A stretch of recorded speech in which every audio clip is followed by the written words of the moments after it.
You are the Resistance. I'm Christopher Titus, people, and this is the Armageddon Update. The Strait of Hormuz, or as our president called it, the Strait of Hormuz.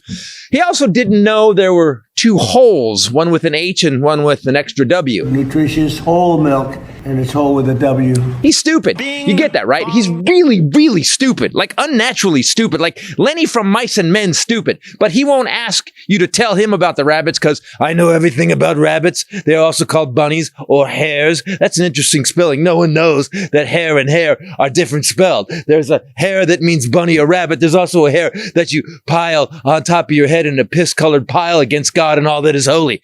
So I know a lot about hares. The dumbest human being ever in government, except for the people he's hired to run our government, brainworm, raw milk, snorting coke, off toilet seats, working out in Wranglers guy, is in charge of our health. And drunk Nazi sexual assaulter is in charge of our military. Thank God we're not at war. It's an excursion. We did a little excursion. We had to take this little few weeks of excursion. You do know that an excursion is a trip to the mountains to go sledding after the first snowstorm, right? An incursion is a sudden, often hostile invasion, raid, or entry into a territory or domain. You get that someone told him incursion, and this dipshit said excursion. Because, you know, illiteracy. Yosemite.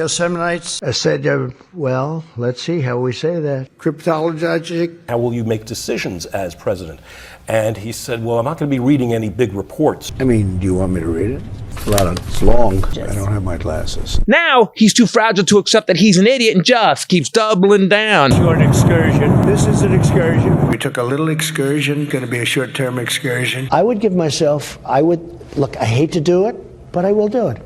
I would give myself an A+. Is that enough? Can I go higher than that? So what has happened since Sweet Potato Hitler invaded a country that didn't attack us? Well, gas has skyrocketed. Oil prices have gone up 40 to 50% worldwide. But here's the problem. If gas goes up, it costs more to deliver stuff, making it more expensive. Also, synthetic fertilizer is made from oil and petroleum products. So not only is it more expensive to deliver the food, it's now more expensive to grow the food. Tires, plastics, all of it made from oil or petroleum products. So guess what, kids? Everything is going up in price. And the good news is that the persimmon pedophile had absolutely zero plan or goal. And now we are in a war because Israel told Trump to bomb Iran. And the good news is that nothing ever gets messy in the Middle East. Thank God, huh? I mean, for decades or centuries. But the worst thing is that the man who dodged the draft 5 times, who claimed bone spurs, the same man who called our soldiers suckers and losers, has no problem whatsoever sending our sons and daughters to die in another war for oil.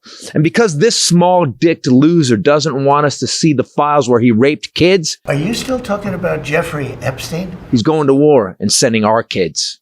God, I love America. We don't learn, we don't change, we just keep fucking it up the exact same way over and over. Hey, but at least we're consistent.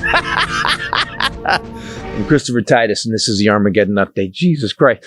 Do we need a war? Like at what point do we just turn off the military-industrial complex? Defend ourselves from who? Our military currently is like 10 times bigger than the next one. And we got Korea, we got Vietnam, we got the Gulf War, we got fucking Afghanistan. What the fuck? We must guard against the acquisition of unwarranted influence, whether sought or unsought, by the military-industrial complex. The potential for the disastrous rise of misplaced power exists and will persist.